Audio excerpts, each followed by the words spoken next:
고린도전서 7장 25절에서 40절까지인데요. 우리 읽는 것은 35절부터 40절까지만 읽겠습니다.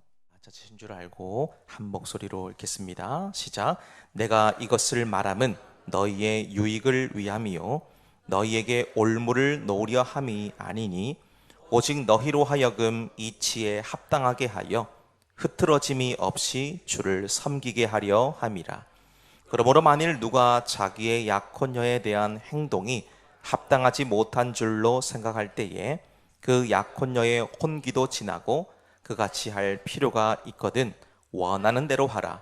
그것은 죄 짓는 것이 아니니 그들로 결혼하게 하라. 그러나 그가 마음을 정하고 또 부득이한 일도 없고 자기 뜻대로 할 권리가 있어서 그 약혼녀를 그대로 두기로 하여도 잘하는 것이니라. 그러므로 결혼하는 자도 잘하거니와 결혼하지 아니하는 자는 더 잘하는 것이니라.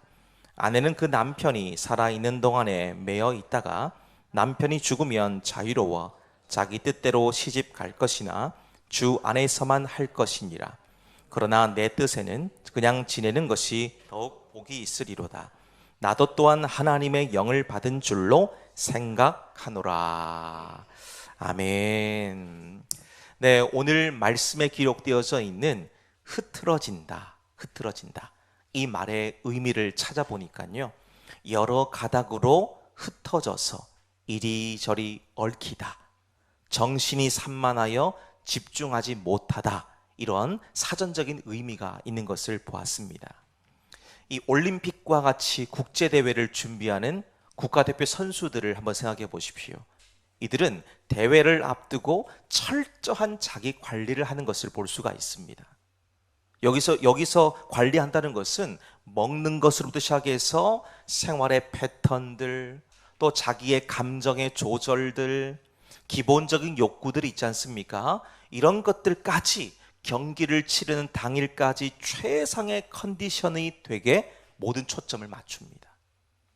심지어 어떤 선수는 대회를 앞두고는 이 SNS를 포함한 모든 연락을 아예 끊어버립니다. 아니면 간단한 문자 정도만 주고받을 수 있도록 최소화시킨다는 거예요. 왜 그럴까요? 힘을 그런 곳에 분산시키지 않겠다는 결단을 보여주는 행동이거든요. 이렇게까지 해야 될 이유가 있을까요? 마음과 생각이 흐트러지면 원하는 목적, 원하는 목표를 이룰 수가 없기 때문입니다. 대회를 준비하는 선수가 남들처럼 다 먹고 마시고 훈련도 게을리하면 어떻게 되겠습니까? 원하는 성적을 거두기란 불가능할 것입니다.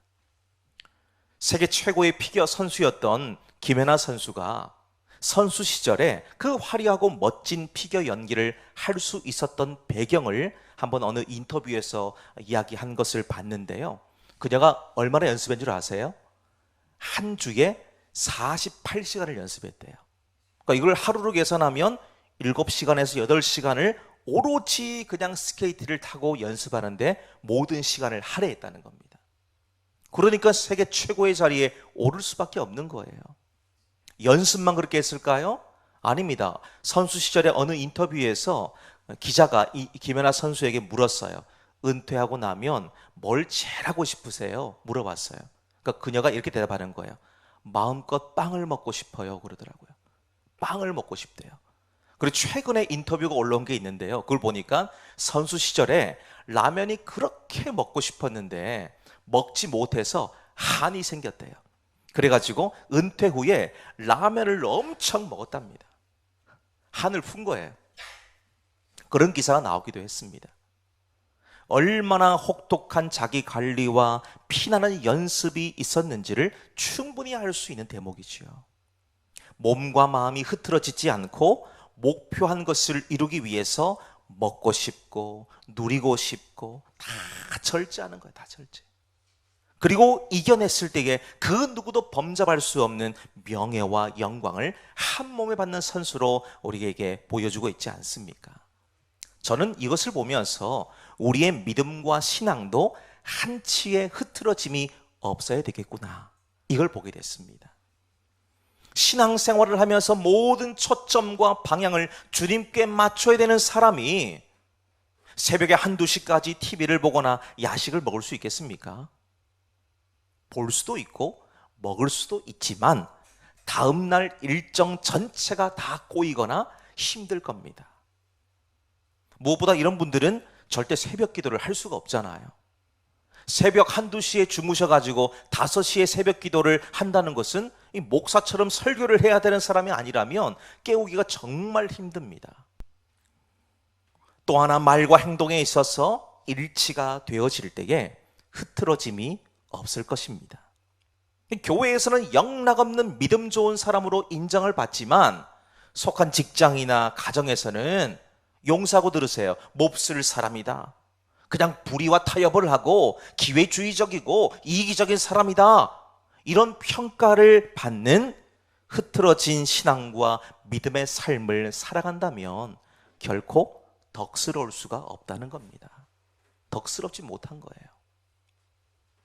자, 그런 의미에서 오늘 본문의 말씀으로 좀 들어가 보시면 좋겠는데요. 오늘 함께 살피게 될 본문의 말씀은 지난 시간 나누었던 말씀의 연장선에서 보실 수 있습니다.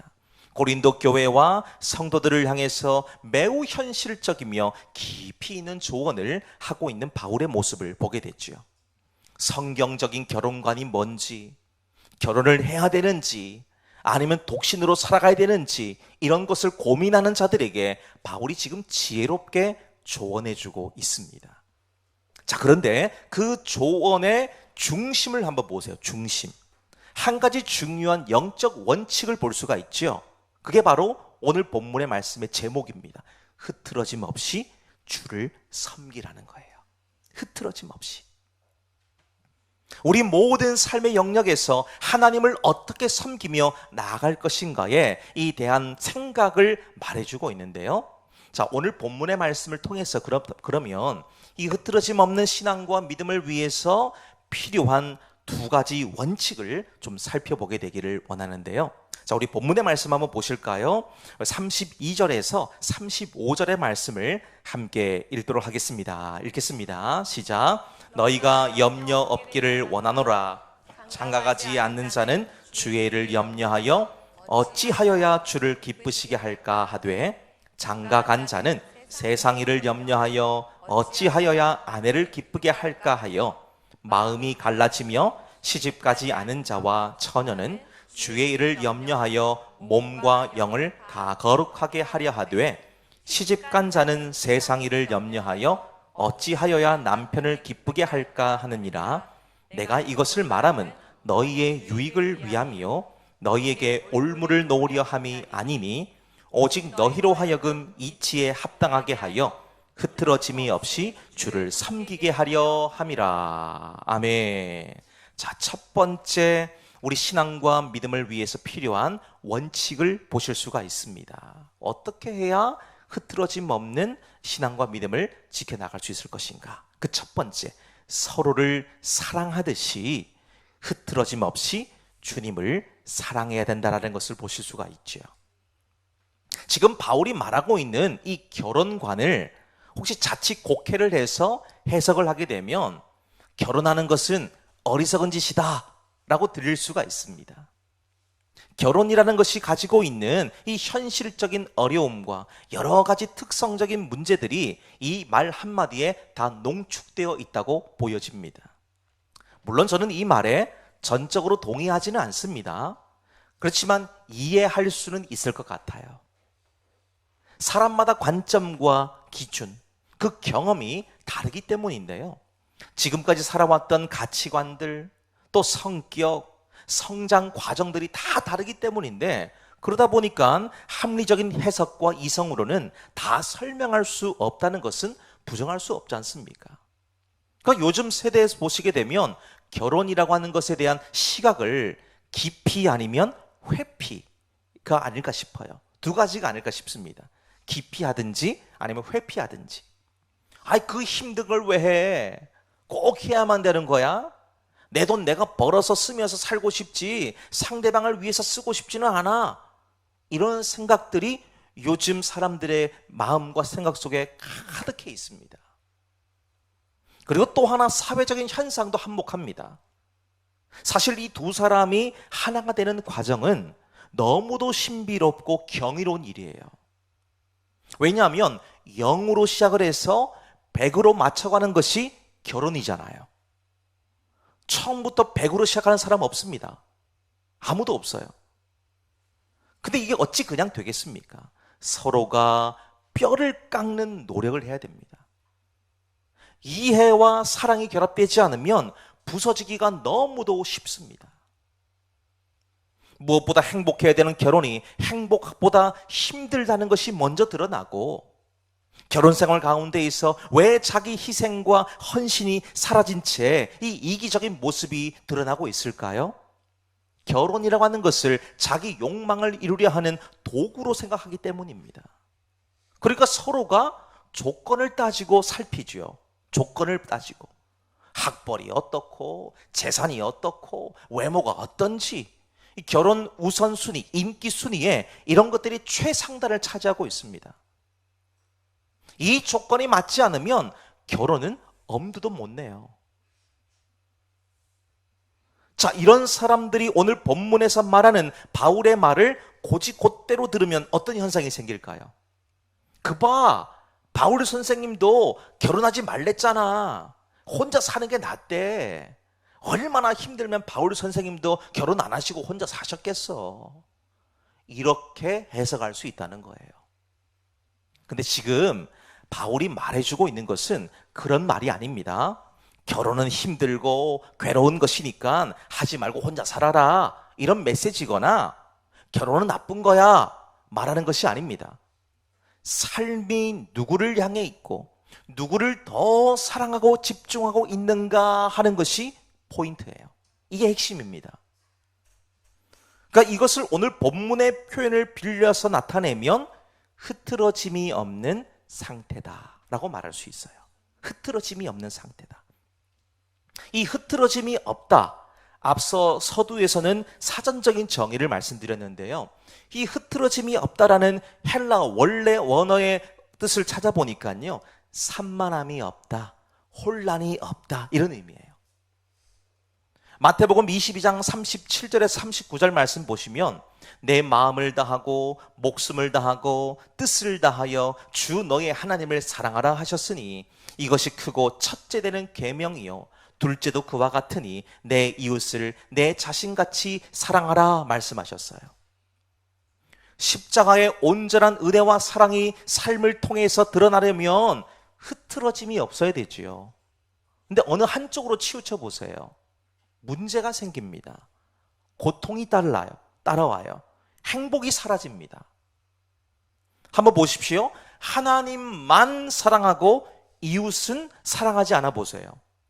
하나님이 나를 통해서 베풀어 주시는 그 황홀하고 멋진 사랑이 흘러가지 않기 때문에 그 사랑을 보여줄 수가 없는 거예요.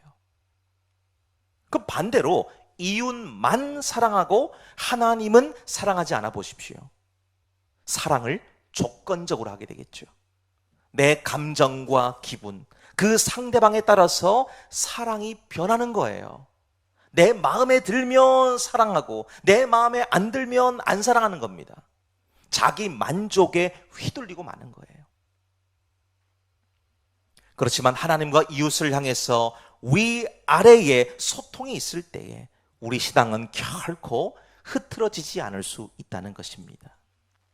그래서 에베소서 5장 25절 말씀에서 그 말씀 보면 남편들아 아내 사랑하기를 그리스도께서 교회를 사랑하시고 그 교회를 위하여 자신을 주심같이 하라 얘기했습니다. 바로 이겁니다, 여러분. 예수님께서 우리를 위해서 자신을 내어주시되 십자가에 달려 죽기까지 자기를 온전히 드러내셨죠. 세상적인 표현으로 이것을 보면 이해할 수 없는 사랑이죠. 속된 말로 미친 사랑이라고 부를 수 있습니다. 아니 왜 그렇게 합니까? 그렇게 하지 않고서라도 얼마든지 우리를 사랑하고 있다는 것을 보일 수 있지 않습니까? 라고 말할 수 있습니다. 누가 자신을 번제단에 붓는 포도주처럼 전제로 자기를 내어줄 수 있겠습니까? 근데 우리를 향한 그 일관되고 흐트러짐이 없는 사랑이 허물과 죄로 죽었던 우리를 다시 살게 만들지 않았습니까? 그러니까 저와 여러분이 받은 그 사랑은요, 결코 거저 받은 것이 아닙니다. 물론 은혜를 거저 받았습니다만은 우리가 볼 때는 거저지만 하나님 편에서는 어떻습니까? 엄청난 대가를 지불하신 거예요. 엄청난 대가. 부부도 마찬가지예요. 부부도 서로가 서로를 사랑해 보십시오. 가정에는 언제나 웃음꽃만 펴요. 웃음꽃만. 싸울 일이 없어요. 그러면서 자녀들에게 롤모델이 되어줄 수 있잖아요. 아, 우리 아버지 어머니를 보면 나도 정말 빨리 결혼하고 싶다. 나도 저런 좀 아내를 만나고 싶고, 나도 저런 부인을 만나고 싶다. 우리 엄마 같은 사람, 우리 아빠 같은 사람 만나고 싶다. 여러분, 이렇게 되는 거 성공 아니겠습니까? 나를 바라보면서 자녀들이 나도 아빠 닮고 싶다. 나도 엄마 닮고 싶다. 이것만큼 복된 평가가 어디 있습니까? 앞으로 자녀들이 자라서 가정을 만들 때에 부모님께서 보여주신 대로 자녀들 역시 가정을 만들어 가거든요. 그러니까 여러분들이 모델이 되셔야 됩니다. 예수 믿고 살아가는 가정의 모범적인 게 뭐냐? 예수 믿고 살아가는 가정이 어떻게 돼야 되냐? 이걸 보여주는 거예요. 이런 의미에서 우리는 지금 주님을 얼마나 인식하며 살고 있는지, 우리의 시간과 관심과 감정이 어디에 가장 많이 머물고 있는지를 한번 살펴보시기를 바랍니다. 그래야 이걸 여러분들이 살펴보셔야 흐트러짐이 없이 주님과 이웃을 사랑할 수 있어요. 초점을 맞출 수 있다는 겁니다. 자, 그럼 두 번째 한번 보실까요? 36절에서 40절까지를 우리 함께 다시 읽어보겠습니다. 시작. 그러므로 만일 누가 자기의 약혼녀에 대한 행동이 합당하지 못한 줄로 생각할 때에 그 약혼녀의 혼기도 지나고 그같이 할 필요가 있거든 원하는 대로 하라. 그것은 죄 짓는 것이 아니니 그들로 결혼하게 하라. 그러나 그가 마음을 정하고 또 부득이한 일도 없고 자기 뜻대로 할 권리가 있어서 그 약혼녀를 그대로 두기로 하여도 잘하는 것이니라. 그러므로 결혼하는 자도 잘하거니와 결혼하지 아니하는 자는 더 잘하는 것이니라. 아내는 그 남편이 살아있는 동안에 매여 있다가 남편이 죽으면 자유로워 자기 뜻대로 시집갈 것이나 주 안에서만 할 것이니라. 그러나 내 뜻에는 그냥 지내는 것이 더욱 복이 있으리로다. 나도 또한 하나님의 영을 받은 줄로 생각하노라. 아멘. 자, 두 번째 보십시오. 두 번째. 흐트러짐 없이 주님을 섬기도록 중심을 잡으라는 거예요. 중심. 자, 지금 바울이 왜 이 같은 교훈을 고린도 교회에 하고 있는지를 우리 다시 한번 상기하셔야 됩니다. 지금 고린도 교회는 한마디로 말하면 중심이 없어요. 교회에 중심이 없는 거예요. 중심이 없다 보니까 이리저리 휩쓸려 가는 겁니다. 누가 이 말하며 저렇게 귀를 열고, 누가 저 말하며 저기 따라가고 그런 거예요. 몇 달 전인 걸로 기억을 합니다. 휴대폰 내비게이션인데요, 티맵이라고 있거든요. 티맵. 이 티맵이 오류를 일으켰습니다. 그래서 많은 사람들이 길 안내를 엉뚱하게 받아가지고 고생을 했다라는 뉴스가 나온 적이 있어요. 보신 적 있으십니까? 분명히 내비게이션이 안내해 주는 대로 따라갔는데 목적지가 이상한 데예요. 막다른 골목이 막 나오고요, 막혀있는 도로가 나오고요, 심지어는 논두렁길로 안내해 주는 거예요. 논두렁길로. 그로 인해 가지고 그냥 교통 정체가 얼마나 극심해졌는지 몇 시간 동안 사람들이 그냥 이러지도 못하고 저러지도 못하는 상황이 있었습니다. 근데 왜 이런 일이 생겼을까요?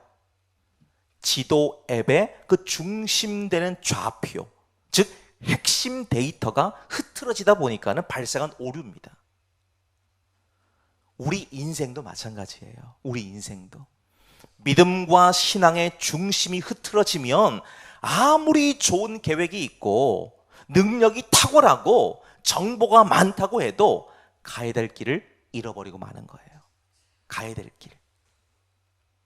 어긋나고 엉뚱한 길로 가지 않으려면 흐트러짐 없이 중심을 잘 잡아야 됩니다. 중심을. 자, 지금 바울도 보시면 결혼과 독신에 대해서 말해주고 있잖아요. 지금 우리 읽으셨던 36절 이하의 말씀이 바로 그 내용입니다. 자, 그러면서 중심을 잡는 중요한 세 가지 방법을 가르쳐주고 있는데 36절에서 38절을 보면 감정보다 분별이 먼저 돼야 된다는 겁니다. 자, 지금 결혼을 해야 될지 아니면 독신으로 남아야 될지 고민하는 사람들이 있잖아요. 근데 37절을 보면 바울이 뭐라 말합니까? 자기 뜻대로 하라 그러죠. 자기 뜻대로 하라. 선택권이 자기 자신에게 있다는 겁니다. 여기서 중요한 것은 그 선택이 어떤 감정적인 것이 아니라 흐트러짐 없이 주님을 섬길 수 있는가 하는 분별에 대한 거예요. 분별. 두 번째 39절도 보시면 과부가 재혼할 자유가 있는데 여기서도 조건이 있죠. 무슨 조건입니까? 주 안에서라는 겁니다. 주 안에서. 무슨 말일까요? 결혼을 하든 안 하든 과부가 판단하고 결정한 일이지만 그 판단과 자유는 믿음의 책임 안에서 사용되어져야 된다라는 겁니다. 믿지 않는 자와 결혼해가지고 결혼 생활이 파탄에 이르게 되면 어찌 되겠습니까? 믿지 않는 자와 결혼함으로 믿음에서 떠나버리게 되면 그 결혼을 선택한 책임을 누가 져야 된다는 말입니까? 결국 본인 스스로가 짊어져야 된다는 거예요. 본인 스스로가. 얼마나 심적 부담이 크겠으며 오늘 본문의 표현처럼 얼마나 그 중심이 흐트러지겠습니까? 그러니까 40절 세 번째로 40절을 보면 상황보다 믿음이 중심되어야 된다는 것이죠. 믿음이 중심되어야 된다. 이런 상황이 생기지 않기 위해서 가장 좋은 것은 독신이라 그러죠. 독신. 혼자 사는 겁니다. 근데 바울이 아까도 말씀드렸지만 오해하지 마셔야 될 것이 바울은 독신주의자를 강조하거나 독신이 좋다고 말하는 것이 아닙니다. 지금 믿음을 위해서 자기는 독신을 택한 거예요. 믿음을 위해서. 믿음의 중심이라는 겁니다. 믿음의 중심. 내가 어떤 상태에 있든지 흔들리지 않고 주님을 섬기겠다는 것이 오늘 믿음이 가지고 있는 핵심이잖아요. 그게 결혼을 했든 독신이든 환경과 상황이 중심이 아니라 어떤 상황 속에서도 주님을 더욱더 섬기겠다는 중심입니다. 중심. 여러분, 시대와 환경이 우리 신앙과 믿음을 지켜나가기가 참 곤란하고 힘든 시대를 살고 있지 않습니까? 우리가 조금만 방심하고 한눈 팔면 금방 중심이 흐트러져 버려서 그렇게 실패할 확률이 참 많습니다. 그래서 지금의 시대는요, 이전보다 더욱더 정신을 바짝 차리지 않으면 지금 내가 어디 있는지, 내 믿음과 신앙이 말씀의 깊은 뿌리를 내리고 있는지 분별하는 것이 정말 어렵습니다. 이제 시간이 지나면 지날수록 점점 더 어려워질 겁니다. 더욱이 우리가 살고 있는 진주 지역은요, 복음화율이 2.2%예요. 2.2%. 놀라지도 않으시네요. 100명 중에 2명만 예수 믿습니다. 근데 거기서 지금 여러분들이 예수님 믿고 계시다는 것은 기적 중에 기적이에요. 다른 곳에서 기적 찾지 마세요. 내가 지금 예수 믿고 있다는 게 기적이에요. 100명 중에 2명이라니까요. 우리 아이들이 학교를 지금 중학교 다니고 있는데요. 초등학교 때 한번 얘기를 들어보면 니네 반에 예수 믿는 친구들 몇 명이니? 물어보면요. 글쎄 나를 포함해서 한 명 더 있으려나? 이러더라고요. 반에 한 25명 정도 되거든요. 그러면 우리 아이들과 아니면 또 교회 다니는 아이들 한두 명 찾을까 말까예요. 없어요. 대화가 안 됩니다. 신앙적 대화는 기대도 못해요. 중학교 가면 더 좋아질까요? 더 없어요. 더 없습니다. 제가 물어보진 않았습니다만은 예수 믿는 친구들 아마 한 반에 한두 명 될까 말까입니다. 고등학교 가면 더 있을까요? 점점 더 떨어지겠지요.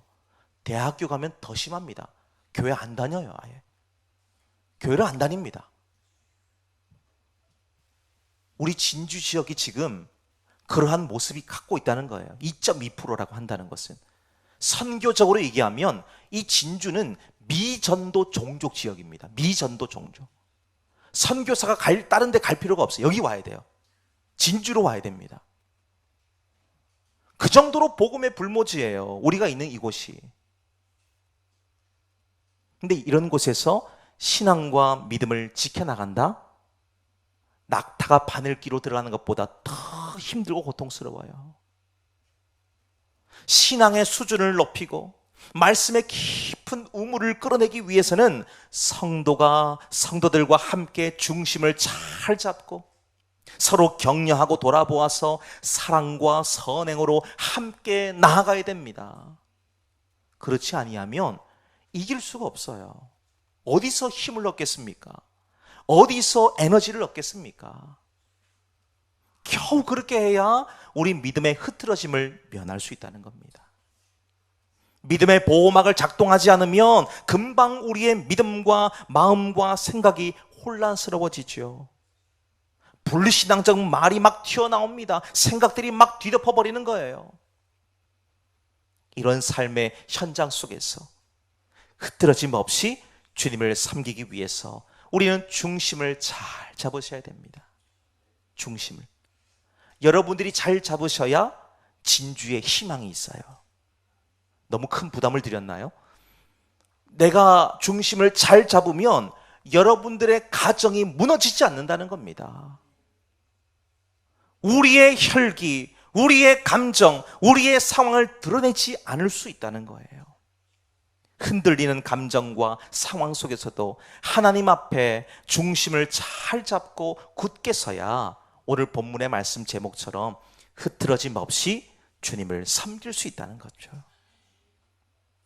이것이 오늘 바울이 고린도 교회에 전하고자 하는 영적 메시지라는 것을 우리는 다시 한번 보실 수 있어야 됩니다.